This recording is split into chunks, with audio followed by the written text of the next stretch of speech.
En el libro La España inventada, Paco Marco, el detective más popular de este país, el hombre que fundó Método 3, cuenta los detalles de cómo es el inspector Villarejo, el policía que está en todas las salsas. Pero es que en las últimas horas hemos descubierto cosas nuevas de Villarejo. Sabíamos que lo grababa todo. Lo de Fernández Díaz, lo del exministro del Interior, es un paso más. ¿Por qué? Porque Fernández Díaz juró y perjuró en el Congreso, ante el juez y en todas partes, que jamás se había entrevistado con Villarejo. Escúchenle. No oirán ustedes ninguna grabación mía con el señor Villarejo. Digo que eso es mentira. Qué contundente, ¿eh? No oirán ustedes ninguna grabación. Bueno, pues sí, la hemos oído. Esta. Pero la información sobre esta conversación no ha existido. No ha existido, por supuesto. Y estamos entre caballeros. Por tanto, el secreto del Estado. ¿Está claro? Está claro, ¿verdad? Por tanto, yo negaré incluso bajo tortura.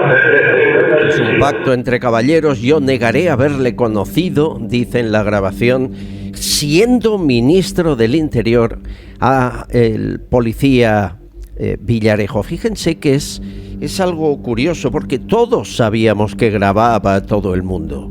Todos. ¿Cómo es posible que Fernández Díaz le recibiera, pactara, negociara, sabiéndolo y diciéndole frases como estas? Yo negaré haberle visto. ¿Quién tiene la respuesta? Paco Marco, ¿cómo estás, detective? Muy buenas, ¿cómo estás, Albert? ¿Por qué mintió tanto el ministro del Interior en una mentira en la que le iban a pillar tan fácilmente? Bueno, yo es que creo que hay una mentira posterior mucho más importante, ¿no? Cuando en 2016 Asuntos Internos estaba investigando a Villarejo, salió el ministro del Interior a defenderlo y a decir que el señor Villarejo había hecho cosas muy importantes por el Estado. Nunca había hecho cosas importantes por el Estado, pero el señor Villarejo vivía por y para él.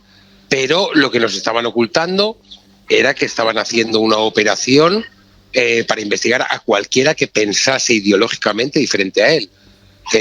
Yo siempre lo he dicho, yo soy catalán, pero yo soy muy españolista, en una Cataluña al 50% bipolarizada, pero es que el señor Fernández Díaz representaba lo peor de una España castrista o una Cuba castrista en España, ¿no? No permitían que pensasen diferentes y entonces los estaban investigando a través del señor Villarejo. Y se sentaba con el señor Villarejo y pactaba investigar tanto a la familia Pujol como al entonces presidente de la Generalitat, simplemente por sus ideas políticas, pues no estaban buscando otra cosa, estaban buscando destrozarles con supuestos casos de corrupción simplemente por pensamientos ideológicos, ¿no? Bueno, simplemente estamos ante una España que lo hemos visto en Andalucía hace pocos días, que cuando el PP se modera y entra en el centro es cuando consigue mayorías absolutas, ¿no? Y esa España intentaba aglutinar pensamientos ideológicos a base de investigaciones ideológicas en una España democrática, ¿no? Hay quien le disculpa eso, ¿eh? Hay quien dice, sin un personaje tan sucio como Villarejo, a lo mejor nunca hubiésemos descubierto las cuentas de los Pujol en Andorra. Tuvimos que hacerlo mal, tuvimos que bajar a las cloacas para hacerlo. ¿Realmente no había otra forma? Bueno, esa es la discusión eterna de España, ¿no? El GAL era lo suficientemente importante matar a etarras en un momento determinado o utilizar los resortes realmente de la justicia para ajusticiar lo que todos creíamos que era un terrorismo deleznable. Bueno, al final nos demostraron que simplemente utilizando los resortes del Estado legales, y legalizar a los determinados partidos, investigar cuando había corrupción, es decir, cuando había blanqueo de capitales por parte del grupo terrorista y de todos los partidos que se afianzaban alrededor de ETA y no había necesidad de matar, ¿no? Bueno, son dos puntos de vista en una España, repito, bipolarizada, que todos podemos entender. Yo soy de los que pienso que hay que utilizar los resortes del Estado, es decir, la justicia, una policía judicial, una policía patriótica, para investigar a determinados personajes y eliminarlos. O sea, al final hemos visto y hemos comprobado como señores que pretendían separar a un territorio del resto de España acababan en la cárcel, pero con los resortes del Estado. El señor Villarejo estaba intentando utilizar otro tipo de resortes y además beneficiarse personalmente porque él obtenía dinero de fondos reservados como el resto de personajes, como Victoria Álvarez, como Javier de la Rosa, por decir cosas que aún no sabemos si son verdad, porque a la familia Pujol aún no han tenido un juicio con una sentencia. Señores, con todos se reunió Villarejo, con María Dolores de Cospedal y Fernández Díaz, pero también con la actual fiscal general del Estado, Dolores Delgado, con Baltasar Garzón y con García Ferreras. Nuestro compañero García Ferreras se reúne con Villarejo y también está en la reunión Mauricio Casals, que no es un personaje muy mediático en lo conocido por el gran público, pero es pieza fundamental en 1000 historias, es editor de La Razón y todo lo que se mueve en A3 Media ideológicamente ha de pasar por sus manos. Este es el momento. Ferreras se dan un abrazo con Villarejo. Ahora que estábamos criticando de verdad. El más peligroso de todos. El más peligroso de todos, dice Ferreras. Fuerte abrazo los dos. Sí, por favor. No, nada. Sí, jefe aquí. Un Mauricio que es el más mayor y el que más. Consejo de ancianos. Voy a decir que es el más peligroso, pero es que no lo sé. No lo sé, comisario, no lo sé. Estás equivocado, ya te dije que soy extrañable. Y además tenemos amigos comunes que...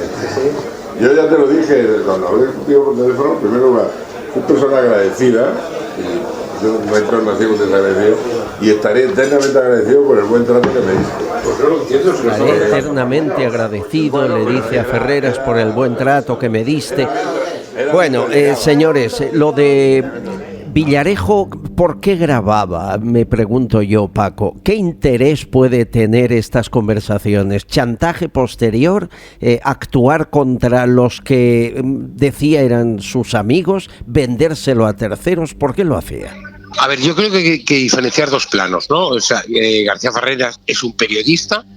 Yo creo que todos los periodistas de investigación o todos los periodistas potentes de este país se tenían que haber reunido con Villarejo, porque Villarejo no dejaba de ser la parte de la inteligencia de la Policía Nacional, y eso Villarejo lo sabía ejercer muy bien. Y otra cosa es un editor de un medio.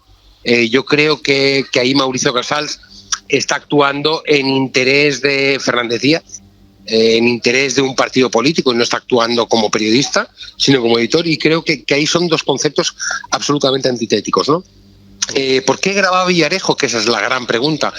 Villarejo yo creo que es un enfermo. Villarejo, yo he escuchado grabaciones con su hijo y con su mujer.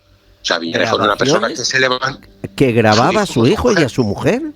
Absolutamente. O sea, Villarejo es una persona que está enferma. Grababa todo. Y no grababa... yo tengo un montón de clientes, ¿no? Que cuando te explican, no, yo tengo un conflicto con mi mujer, y lo primero que le dices, y más en la época actual, es: si tú crees que no estás haciendo nada ilegal, grábate, para luego defenderte de posibles acusaciones, y viceversa, ¿eh? No, aquí no estoy hablando de géneros ni de sexo. Pero Villarejo no, Villarejo era una persona que grababa toda su vida, y de las grabaciones que hacía, unas las pasaba, o sea, les ponía el título, ¿no? Mauricio Casals, García Ferreras o lo que fuese, y esas eran sus salvaguardas. Él siempre creyó que tendría salvaguardas, por eso fue a grabar a Corina, por eso fue a grabar a determinados personajes, y por eso ha salido hace muy poco la grabación de Fernández Díaz, ¿no? Porque no podemos olvidar que el que está lanzando toda la mierda, porque al final no deja de ser otra cosa, es el propio Villarejo, y el propio Villarejo es el que está intentando llevar al Estado, que le está pidiendo 80 años en el juicio en el que está inmerso en estos momentos, y le quedan 20 o 30 piezas después, y él está intentando forzar al Estado para decirle: oye, no me lleves al cadalso de la cárcel, porque si no yo voy a... o sea, está chantajeando sistemáticamente el Estado, por eso se ha reunido sistemáticamente con Corina. Estamos hablando de un chantajista, de una señora que le robó a nuestro rey 60 millones, cada uno que le ponga el adjetivo que quiera, y por otro lado el Estado, ¿no? Bueno, entre chantajistas, prostitución y el Estado, yo siempre me quedaré con el Estado. Paco Marco, hay que leer el libro La España inventada, todos los detalles de este personaje que no nos deja de sorprender. Un abrazo muy fuerte, muchas gracias, compañero. Muchísimas gracias, Albert.